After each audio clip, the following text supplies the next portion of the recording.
Our man Frank says, who's the go-to for a short course that teaches how to build and grow Facebook groups? Our man Hetty says, how can I scale Facebook ads campaigns profitably? Should I gradually increase the budget, duplicate the winning ad sets, or is there another effective strategy? Pat says, anyone here running meta ad campaigns for service-based businesses, in particular looking for hairdressers? What kind of structures are you running in 2025?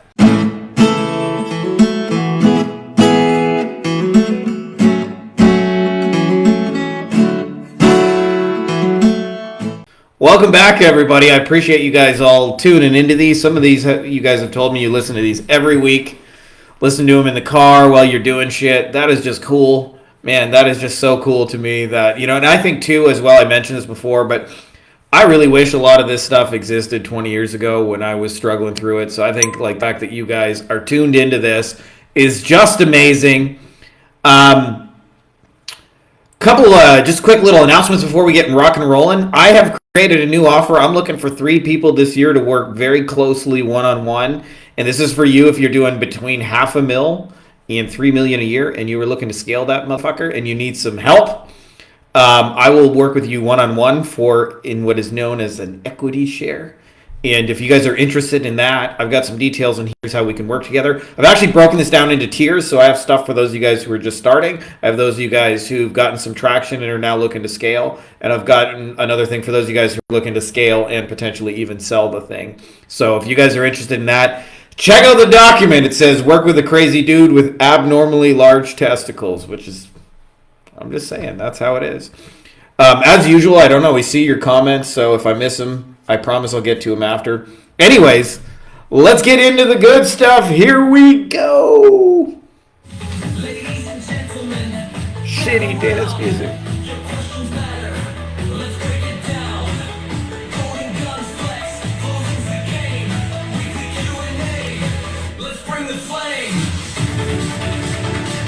Entirely AI generated intro. Let's have the human shenanigan version now.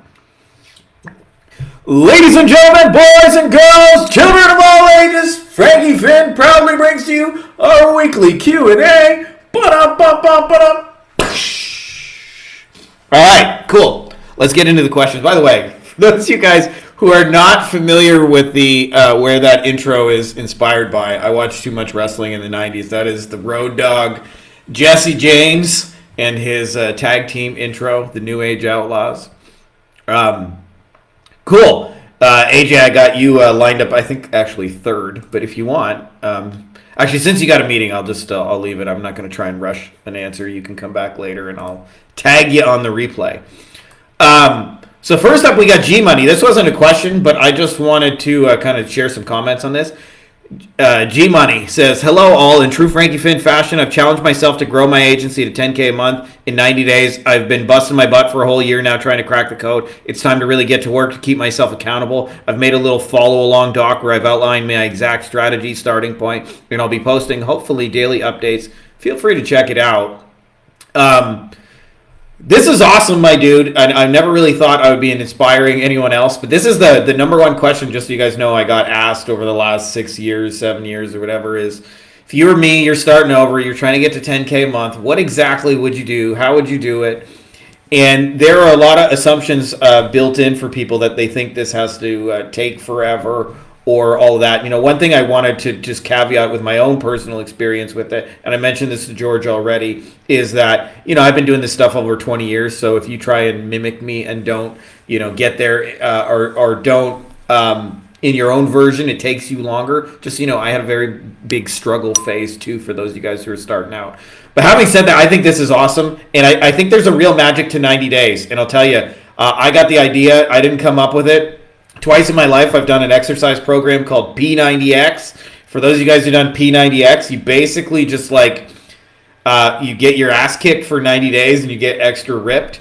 And it's just long enough that you can definitely see real results and momentum, but also short enough that you don't feel like you're committing to eternity. So there was a real magic for P90X. It's it was just doable.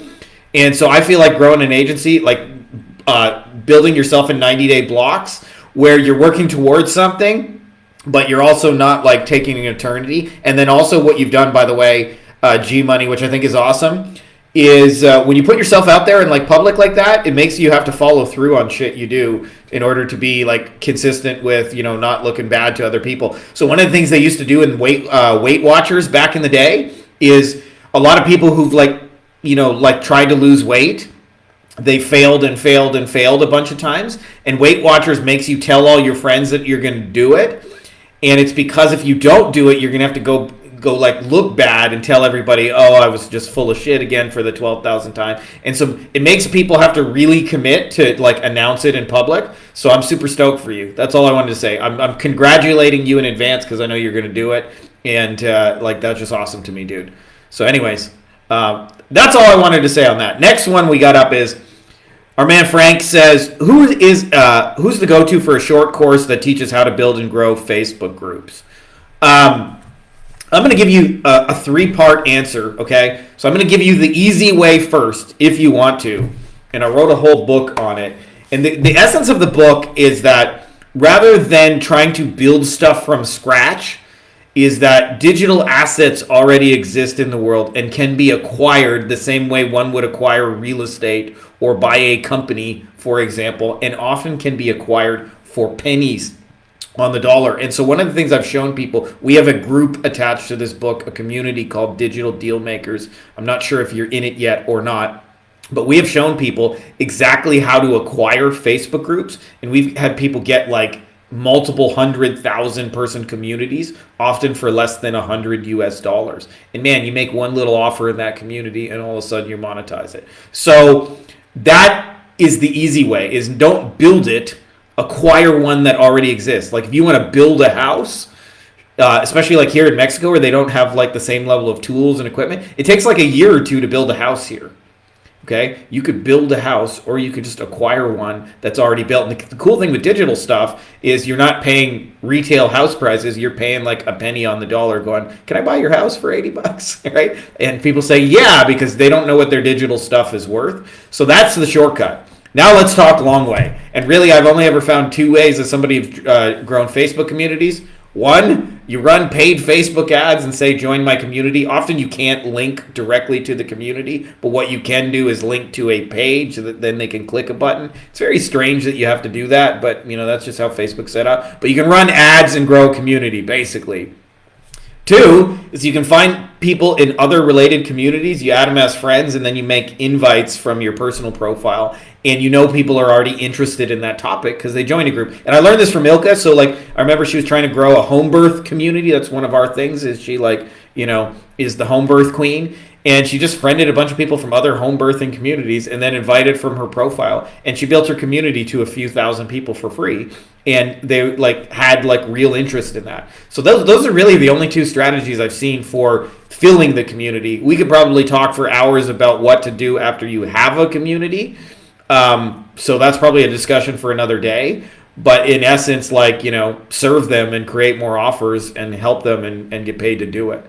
So anyways, if you guys haven't checked that out, like digital assets are dog shit easy to acquire. And one of those is, like I said, why spend 10 years building a Facebook community to 300,000 people when somebody will just sell you one for $50, right? So that's my question. Anyways, check that out. But like, I hope that's helpful to you, but that's really like the short answer. We got our man Rich up next. Rich had a multi-part question here. I hope to clear a little of the confusion on this for you, my dude. He said, yo, Frankie, got a few mysteries that need unraveling, and you're my Sherlock to my clueless Watson. No stress if you can't hit them all in today's Q&A. Any help from you is always massive for me. I'll repost next week if need be. Can I actually just, I forgot to mention this. This is not based on what Rich said, but I love seeing you guys go do stuff with this. I just got a message from one of the people who's in last week's Q&A, and they're like, I changed the message, and now like I got all these responses, woo, right? So that's always exciting to me, seeing you guys have those breakthroughs. Anyways, so Rich has got a 3-part question. Question number 1. A shoe store owner recently asked me how would I like to create content for them. Now it was a Facebook group or page, for example. I would have offered them one post a day, Monday to Friday. This was their website's marketing section, so I couldn't see how it could be a regular thing, maybe a one-time thing. I don't know. As I understand it, it's best to get 10 to 15 pieces out there before using hand raisers. So I suggested once a week, and now they seem to be ghosting me. Could you share your thought on how to determine how much to offer and how often, depending on the platform? Or as a rule of thumb, should I simply offer as much as they're willing to accept? 2, if I create written content for a store owner, I'm not directly involved because they're posting it, rather than, say, a podcast episode, which I would feature them in it. Now I understand the strategy of asking if they know 1 or 2 people I could help out. But how do I go about ensuring any credit written to content to me so their followers find me? Like, how should I request that they include details? Because, again, I suggest this to another shoe store owner recently, and they seem to have ghosted me too. It's too early to tell, but I feel like I'm going wrong somewhere. You are. I'm going to come back to that in a second. Last question. Watched your one-to-many shoe store training recently. Is old plan versus new plan? Content used a type of hand raiser post made up of unfair sales copy once they're pre-sold on our thing. Thank you in advance, my friend. All right. So let me define some of the terms for those of you guys who are not familiar with what he's saying, because I have my own analogies, and if you guys don't understand what Rich just asked, it may be a confusing question. Okay. So I wrote about this in book 2 here. And this is the idea that distribution is more valuable than money. And so there are 2 farmers here that are trying to get rich selling eggs. One of them is over here named Andy, and one of them is over there named Bob. And one of the things is Andy's focus is on selling his stuff 1-to-1. So he stands by the side of the road every day. He says, got farm fresh eggs. They're super delicious. Yeah, they're organic, free range. They're on sale. We got a 2-for-1 special, and he sells his stuff 1-to-1. Bob over here sells his stuff 1-to-many. So he focuses on, how do I get my eggs sold in stores? So rather than chasing individual consumers, maybe one day he goes to Walmart and says, Walmart, would you be interested in selling our eggs? And every time he sells a store, he gets people who sell thousands and thousands of his eggs. So I always ask the question, like, give it a year, who do you think is going to sell more eggs? Andy selling it all 1-to-1, or Bob selling it 1-to-many through stores? Excuse me. Woo. Just swallowed there. Woo. All right.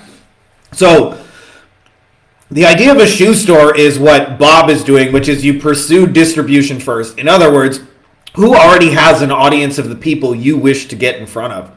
So if you're trying to get in front of dentists, there are many, many people who have audience of dentists in terms of podcasts, conferences, software, tools, events, community. Somebody wrote a book. Somebody created a course. Somebody's got a mastermind. There are many, many people who already have audiences of dentists. If you're trying to get in front of coaches, well, there's already communities of coaches and so forth, right? Like all of those things apply. And almost in every industry, they have these. And in offline ones, they also have industry associations. So what we're doing in the strategy Rich is talking about is, rather than trying to sell our stuff 1-to-1, which is what is mostly taught in our space. So it's like, say, for example, you're trying to sell to dentists, but this would be true of any industry you guys are in. If I'm trying to sell to dentists and I go after 10,000 dentists one at a time, how much time do you think it would take to message 10,000 dentists one at a time? Even with software and tools, by the way. Like, it's a lot, right? But how long do you think it takes to message one podcast that already gets seen by 10,000 dentists? You can write that shit in like 15 seconds, just so you know, especially if you know what to say. So that's the backstory of this strategy. I just want to give you an idea. This is what Rich is talking about. He's going after distribution instead of directly pursuing sales 1-to-1. So one of the first things that jumped out to me in your question is, I think this confuses people, because what you're offering them in essence, and this is the tweak you need to make, is you're offering them a hammer saying, I can give you content. But what we're really doing, and this is like a nuanced thing, but it makes a great deal of difference, is we're actually serving them and their audience, and in essence doing their work for them. Okay? So for example, if somebody has a magazine in the industry, what do they have to do every month? They have to write articles. They have to organize them. They have to put a table of contents and blah, blah, blah. So when I say I've written an article for you, I've already done at least a portion of their work for them. They're not buying content. They're buying one less thing they have to do. If somebody has a podcast, what do they have to do every week? Right? They have to like publish it and make a new episode and show notes and stuff. So when you show up and say, hey, I got a really cool episode that I already wrote for you, you're doing their work for them. If somebody's got a conference and they have to come up with cool stuff to say to their people, in essence, what you're doing is saying like, hey, I know you got to come up with cool stuff to say to your people, and I already did the work for you. So this is a really, really key detail, is we're not giving them content. We're taking away their own like work that they have to do in creating their own content. So if you show up and just say like, hey, I got some content, like nobody really cares, right? But if you say, hey, I see you putting in all that effort on your podcast, and so I just made an episode for you, or I see all the work you're doing in your magazine, so I just wrote something for you, or I see the conference you're putting out, so I wrote a speech for you, right? So I want you to be very clear. We're not just showing up and going, hey, I wrote some posts, go use them. We're saying, no, and so this is what confuses people, by the way, because in order to get in front of those audiences, this must be done strategically. You cannot just show up and go, tell everybody you know about me, right? It doesn't work like that. You have to actually forge real relationships with these people and benefit them and be of value and service to their audience. So the first thing you're always doing is serving them and their agenda, always. And so you're not thinking about, hey, I'm trying to give you content. You're thinking about what do you already have to do every week that I could then just help you do it for you, right? So like the podcast, let me just come up with an episode for you. Now you don't have to figure out what to say next week, right? Or you do a weekly training. So why don't we just do one of these? I came up with the weekly training for you, so you don't have to figure this stuff out. So there's a tendency to think you're giving away hammers instead of like actually helping them with their thing. You're actually helping them with their thing. You are not showing up and saying, hey, promote my content to your people. You've already lost if you're doing that. And so that's why it's going off the rails, because they're like, what am I fucking supposed to do with this? This is why you have to spend 2-3 minutes before you send a single message and look at what are they actually doing? What are they publishing already? How can I serve whatever it is they're trying to create? And by the way, this is easy to do. This is easy to do because they run out of shit to say after 30 minutes. Every content creator on earth has the same problem, by the way. They're like, all right, that's, especially ones who are in like expertise driven things. They're like, that's it. I told you everything I know after 30 days. Like for me, like I wrote a book. I don't have new shit. I told you guys everything I know in the fucking book, right? So you're serving them and their agenda, and in doing so, you're strategically leading people into your thing. Okay, so don't show up and offer content. Show up and go, let me help you with something you're doing already. Whatever it is they're publishing, that's what you're helping them with. Okay, so I hope that makes that next clear. Then it says, if I create written content for a store owner, I'm not directly involved because they're posting it rather than a podcast episode. Again, you're not creating content for them. You are serving them and whatever it is they're already publishing. But you're doing it strategically because they have the audience you want to get in front of. And yes, they'll almost always give you credit. Like that's pretty normal and pretty standard in almost every industry. But if you show up and just say, hey, I wrote some Facebook posts for you, they're not like quite sure what I'm supposed to do with it. But if they're like, hey, I publish a training every week, and you're like, hey, I just came up with the training for you for next week or the week after, whenever you need it done, whenever you have a week where you don't want to figure out what to say, I figured it out for you.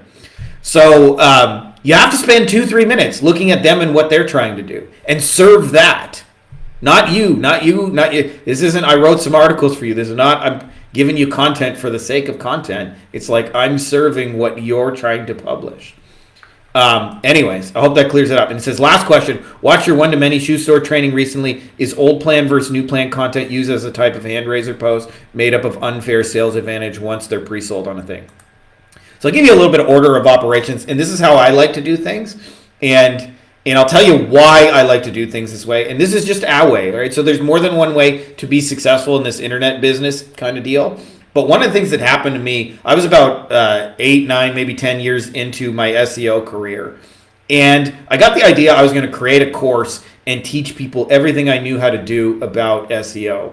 And I was like, this is going to be fucking awesome. I thought it was the coolest shit ever. And so I spent about 6 months like just making like 50 videos that were like an hour long in editing and slides and just all this shit. And then I published one day and said, who would be interested in this course? And it turned out nobody was interested in it. And I made it too long and just too convoluted, and there was just too much shit, and it was overwhelming for most people. But at the end of the day, nobody wanted it. And so I invested like 6 months building something that nobody wanted to. And at the very end of that, I said, who here would want that? And nobody said me.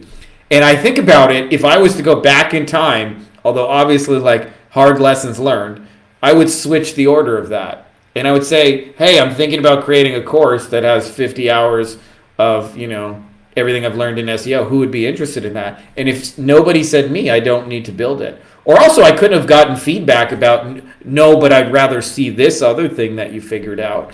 I'm just really interested in how you guys are getting like page rank 8 forum links. How are you doing that? Right? So I could have just made a whole thing based on just that. So I say that to you because before I begin anything in an industry, I like to test offer summaries known as a hand raiser because I want to know people would actually be interested in the thing I'm building before I build it.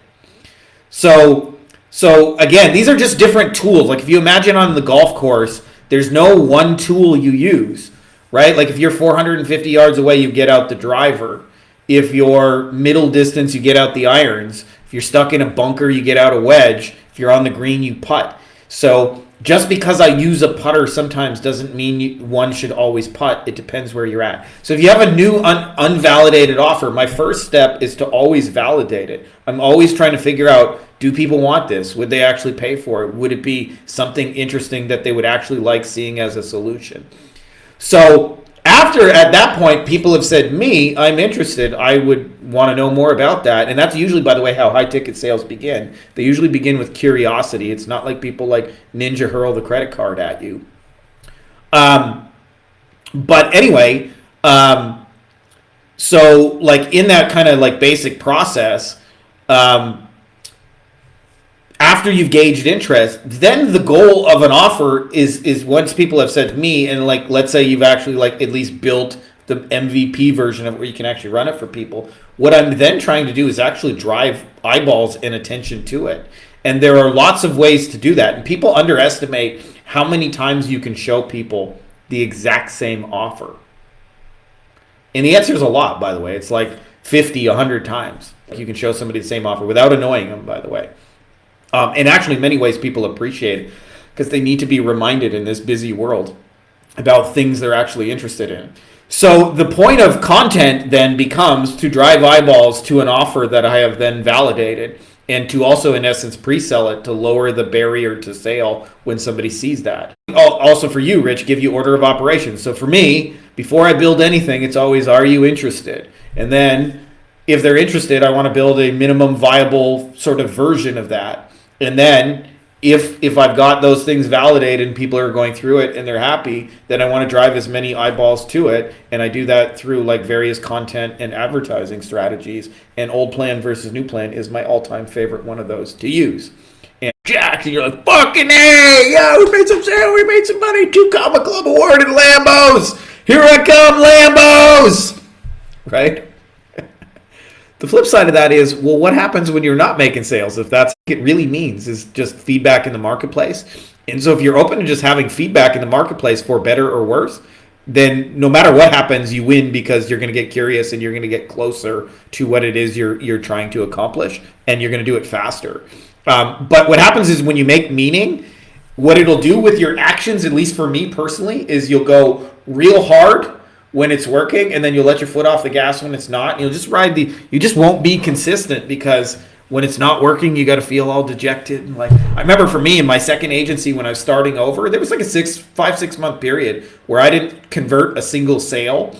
And I was convinced that like maybe I just never figured this out. Maybe I'm not cut out for this. Maybe you thought you were real smart. This is my second time around, by the way. Like I've already built a successful agency one time. And in my second time, I now have not made $1 for like 5 months, 6 months. And I'm starting to think like, I don't know what I'm doing. And I was actually really close. I was talking to people. I was having conversations. I was making offers to them. But because I was taking it all personally and making meaning out of the nose, I didn't become curious about like, why not? And because of that, like it just took so much longer than it needed to. So I find the more you actually like take a genuine interest in people, the faster you'll figure shit out. And like I said, I just wanted to talk on this because we don't have to create meaning. Yes and no don't mean anything, by the way. They don't mean you're awesome when people say yes, and don't mean you're a loser when people say no. So anyways, Like I said, like more often than not with our kind of stuff, they're just rejecting words on a screen anyway. All right, AJ. I don't know if you made it back for this, my dude, but I saw you here earlier. AJ says, I have a lead qualification and CRO question that required a loom. Please watch and weigh in if you have an opinion. Thanks in advance. Gracias. There's a whole video I watched. I had some follow-up questions, and he said, number one, we've aggressively... So I asked him, like, how are people getting to your stuff? Because he said, you know, like there's a lot of tire kickers coming through. And he said, we've aggressively pursued SEO for the last 2 years. The majority of cold new leads come through a Google search, consume content, and then inquire. Some are truly cold, finding us for the first time, have heard of us or recommend like more referral type, and are researching us. Sometimes they're directly referred. Often they come through as an organic search lead. And I learned later they were a referral. In these cases, our authority carries a lot of weight and they're generally good leads. Yes, the bad leads are usually startups, woefully unaware of what the investment looks like to really get the growth they want. A lot of our services page copy and content has been developed around setting those expectations, but of course, not every lead takes the time to look at those prior to booking a call. Sometimes they ghost us after having a discovery call, but that's pretty rare these days. No-shows are also rare enough that after tracking that for a few years, I stopped about 3 months ago. All right. So this is a lot of shit, my dude, AJ.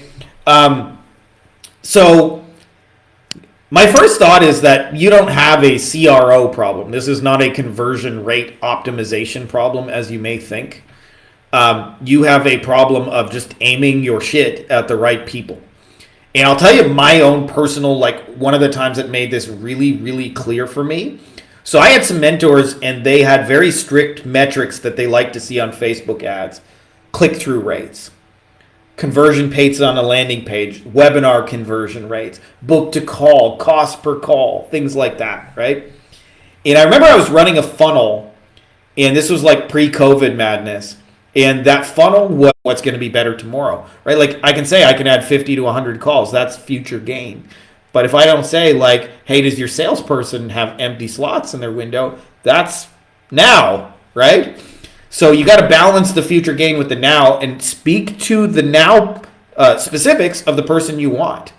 And this is filtering. Like I used to, those of you guys who don't know, I grew up in Windsor, Ontario, Canada. And in Windsor, Ontario, Canada, they have, it's an interesting thing because Detroit, Michigan and Windsor, Canada are separated by like a 1/4-mile river, a very narrow river that can be, you know, trekked across very quickly. And both countries have different legal drinking ages. So in Windsor, Canada, it's 19 is the legal drinking age. So if you are not quite 21 years old, which is the legal drinking age in Michigan, you come over and you get shit-faced at 19 and 20 years old in Canada. That's like the thing to do on Friday and Saturday night. So Windsor becomes drunk Michigan on Friday and Saturday night. And as a consequence of this, there are a lot of nightclubs. Now, if you want to fill a nightclub, like imagine you are a nightclub owner, the single most important metric, just so you know, is get the pretty girls into the club. If you bring in a bunch of guys, people look in the club and go, it's just all dudes. I'm not going to go in. And dudes are, by the way, the ones who you tend to spend more money drinking. A lot of girls, you know, get their drinks bought and stuff like that. So when you're trying to fill a nightclub, the single most important metric is, are we getting the pretty girls in the club? There's no other metric that matters as much as that. So you want to think of your ads and your keywords and your page as like that. It is not about just fill the club. It is very specifically, we need the pretty girls in here. We need like someone specific. So to me, like that's what I would optimize first. Is like forget the numbers, forget the metrics, just start talking to the right person. And then you can worry about conversion rate optimization. And by the way, you can be very upfront. Like this is not for you if you are a startup because of A, B, and C. And like I would rather have those people read it on a page and not qualify. And like, you know, for example, like instead of sending them straight to a call, like maybe you send them to a little quiz, find out if you qualify, and then it says like which stage are you in. If they click startup, they don't even see the booking form, right? Like this is all about getting the right people through the machine. So I don't have answers for you. I have more questions than anything, but I can tell you, to me, that's your real issue. It's like you're not getting pretty girls in the club. Like only 1 out of 10, 2 out of 10 people that are coming through the machine are the right people that you're trying to get. Our man Hetty says, how can I scale Facebook ads campaigns profitably? Should I gradually increase the budget, duplicate the winning ad sets, or is there another effective strategy? Um, um, so I'm going to share my experience with that, Hetty. So I was heavily influenced by a guy named Brad. He had a thing back in the day called Brad's Ads. And I never bought anything from him. I was actually just influenced. Like, literally, his Facebook ads were so good that I still remember him to this day. And one of the things he talked about was, when it comes to scale, everybody says technical, technical, technical. Only increase your budget by this, duplicate that, ad set this, blah, blah, blah. And they always have a technical solution to it. And he said, which echoed my experience, he said in his ads, all that ever left me was like hundreds and hundreds of mediocre fucking ads that like weren't working the way I wanted to. And he said what changed for him is when he read the book Essentialism by Greg McKeown and focused on a less but better. And he said, how can I write one killer fucking amazing awesome ad and publish that? And so what I've found is the conventional wisdom is only increase your ad budget by this, duplicate the winners, slowly scale your budgets, only scale it by 10% a day. And like Brad, I personally ignore all of that. I think the biggest reason most people can't make Facebook ads work at scale, besides that Facebook ads are complex as fuck, is that they don't truly understand the person on the other side of the ad. So I am a big believer personally in psychology before technology. So I don't think what you're asking it as if it is a technology problem, but I think it is a psychology problem. And what I focus on is like, how can I just write the best single fucking ad / offer that I can possibly create and put all of the chips on that one fucking ad and click send and put it out the door. And then what I like to do as I have more great ads, maybe I will use them in a cycle because ads will fatigue after time no matter what you do. But, you know, we're only really running our best of best shit. And we're not running like thousands of variations. So my experience with scale, and this is one guy's experience, but I ignore all the technical suggestions. And there is a place for that, just so you know. Like, I'm not saying any of that is like not true, but I think if you don't really fucking understand what the person on the other side wants, and you don't really have an amazing killer fucking offer for the right person, then what you're going to find is you're going to spend all this time trying to optimize tech instead of optimizing for the person on the other side and just making it so retardedly valuable that they can't even say no looking at it. So that's my experience with scaling Facebook ads. I spent like 5 years doing all the conventional wisdom, and then thanks to Brad and his ads, I threw all that shit out. And now I write 1 to 3 great ads a week, and that's what we publish. I never have more than 3 good ideas in a week. So whatever my best idea is, that's what I run as an ad, just so you know. And I don't try and split test. I don't run all these variations. Sometimes I have people help me with those details, but for the most part, I just make one fucking great ad and I go all in on it, and that's how we scale ads, just so you know. So, and eventually if you do that over time, you end up with like 20, 30 great ads, and then you can run them in a cycle. But I don't try and like come up with 50, 100, duplicate this, like, because all that happened is my ad manager is a fucking mess full of 8,000 split tests, but none of it was fucking working. Which is all I cared about. And now, like, often people are amazed that, like, you know, we'll just have one single ad, all in on that. They're like, how can you be scaling with one ad? Because it's a really fucking good ad. So, like I said, we do cycle them now. I'm at the stage where I have 30, 40, 50 good ads that work together in a cycle, but it started with just trying to come up with one great fucking ad. And then over time, you have more of them. But anyways, that's what's worked for us. I'm not saying that is the way. I'm just saying that is our way of scaling. I personally, like, the less but better just like crushed it for me way more than all the conventional wisdom about optimizing the tech. Pat says, anyone here running meta ad campaigns for service-based businesses, in particular looking for hairdressers? What kind of structures are you running in 2025? So again, this is a thing, Pat, where my experience, again, take it as one man's opinion because that's all it is. But everybody tries to optimize for the tech, campaign structure, and setup. What you know, and I've had this conversation with Jeff Miller. Jeff Miller's formula is just write really great ads. That's his formula, right? And I'm a believer in that too, right? Like I share the same philosophy. Like instead of trying to figure out campaign structure and stuff like that, just try and put really good ads in front of people. So if you're trying to get a hairdresser, I think within every industry, one of the things that's going to be most desirable, and I'm not sure whether you're asking this campaign in terms of you're trying to run ads as the hairdresser to generate business for them, like and people getting their hair cut, or if you're running this ad as an agency trying to recruit hairdressers. But I think the basic campaign structure is the same, which is start with a really killer offer. So I suspect if you're doing this as your agency trying to publish stuff, typically what happens is we just think like more leads, more sales, more customers, more is like automatically better. And it's really not. A lot of these people are burnt out in every industry, overworked. And so what I found is that often if you're going to hit more, the thing they desire most is to sell their most expensive thing. Now, I don't know what that is in hairdressing, but it might be, for example, perms. Like people get their hair curled and stuff. I know that like various girlfriends over the year, if a woman goes to get a perm, it's like $100 minimum. Flip side of that is if I go and get my hair cut, it's like $10-15, at least where I live now. Maybe it's gone up for you guys.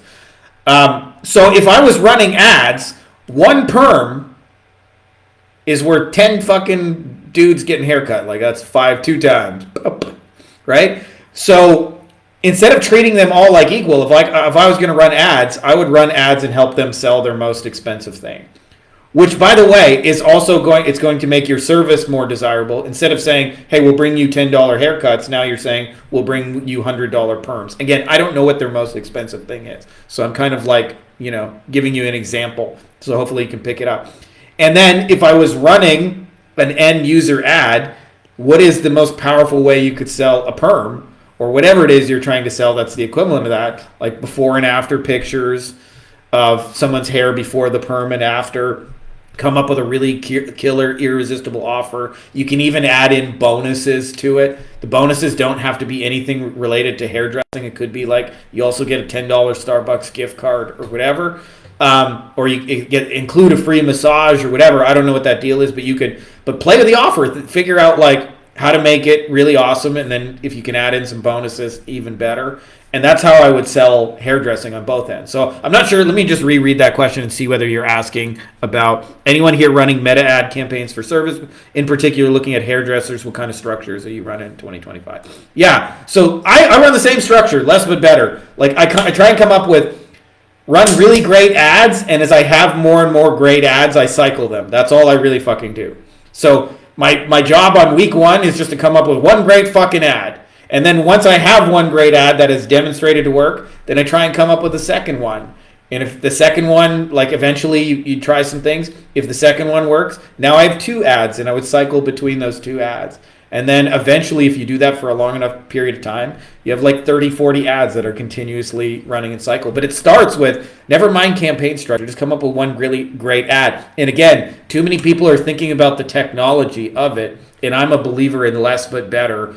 There's a human being on the other side of that fucking ad. Like, say something meaningful to the human being, I think is where most people screw up the ad process, not because they're duplicating campaigns wrong or because their algorithm is fucked. The number of people who blame the algorithm because they don't know how to talk to the person on the other side, like, it ain't the fucking algorithm why you're missing. I know the algorithm's a pain in the ass, so I'm not like saying that the algorithm is not a pain in the ass, right? But at the end of the day, you're probably not losing because of the algorithm. You're probably not winning because of the algorithm either. You're winning and losing because what you're saying to the person on the other side of the ad is not meaningful enough. And often, like I said, like you can take a mediocre offer, add in a bonus or two, and make it great. Like I wrote about this in book 2, but this is a friend of a friend. Like I don't know them personally, but they had an e-commerce store and they were trying to sell pizza stones. So for those of you guys who don't know, like pizza stones are it's a big circular piece of stone that's flat, and when you stick it in your oven and it gets real hot, and then you cook the pizza on the stone, and what happens is it crisps the pizza from the bottom because the stone's really hot, and it makes for like crunchy crust pizza. So when you bite into it, you get that, right? Well, they were selling them, and they were having a hard time selling it. And also, like, because they're really heavy, the shipping was expensive. And so people just didn't really feel like the offer was worth it. And so they tried all the things most people try and do: technically optimize ads, improve copy on the page, and then somebody bright came along and said, how do we just make this more valuable for the person? And they did two things. They went to a couple of YouTubers that had like a bunch of awesome pizza recipes, and they said, do you think we could include your 10 best pizza recipes as a bonus for anyone who buys the Pizza Stone? And they said yes. And then they went to a place that makes Italian 00 flour, and they said, we want to introduce our customers of the Pizza Stone to your flour. Is there any way you could do a deal? And they said yes. If they want to buy the jumbo bag of flour because they want to make a lot of pizza, we can give them 50% off, only exclusive for your buyers. So their message changed from buy a Pizza Stone for whatever, like say it's $39. I have no fucking idea, but like let's say $40. Buy a Pizza Stone for $40. It changed to buy a Pizza Stone for $40 plus get our 10 best pizza recipes plus get 50% off Italian 00 flour for a limited time only. And all of a sudden, that exact same thing started working. And all they changed about is they thought about, how do I make this more valuable to the other person using bonuses or whatever. So that's my way of saying, like, it's probably not a campaign structure. I feel like a lot of people miss the basics, which is the person. Psychology before technology. The technical campaign setup, like I said, is very simple. Like, we build an audience of people and we cycle our winning ads between them. That's our technical setup. And then a lot of the how much do you spend is based on, at some point there will be a diminishing return, and also how many people you can actually like handle on the back end fulfillment side of it, because if you get good at winning ads, you will have fulfillment problems before you know it. So anyway, that's like all of that, and like I said, like that's what's worked for us. Just come up with one fucking great ad, and then if you got it, like instead of like coming up with new ones, like you make that one even better. How can you enhance it with a bonus or two? I find that to work better than the conventional wisdom. Again, take it as one man's opinion. I'm not saying there aren't other ways to be successful with Facebook ads. There are plenty of other ways to be successful, but that's what's worked for us, and I found it so much easier because, man, I was like, I spent 5 years optimizing all this fucking tech, all of this technology, always trying to do what everybody says and don't scale it too fast and don't do this and only do that, and all it left me was a bunch of fucking mediocre ads that didn't work. And the moment I started focusing on how do I come up with one great fucking ad, as Brad said, like, let's just write really good fucking ads, like, shit started working. And it was easier, right? Because I didn't have 150 fucking ads and split tests to manage. I had one job for the entire week, which was come up with one good fucking ad, right? Like, that was it. You got 7 days, come up with one great fucking ad. That's a better formula to me than what most people are doing. So anyways, I hope that's helpful. I hope that, like, if you're in my world, you're about leverage and less but better. So that's all I got for you guys, by the way. Looks like that's all the questions. Nice little quiet Monday. I wanted to reiterate for those of you guys who missed the beginning, I'm looking for 3 different people this year who are in that $500,000 to $2-3 million a year range, who would like to scale that baby, remove themselves.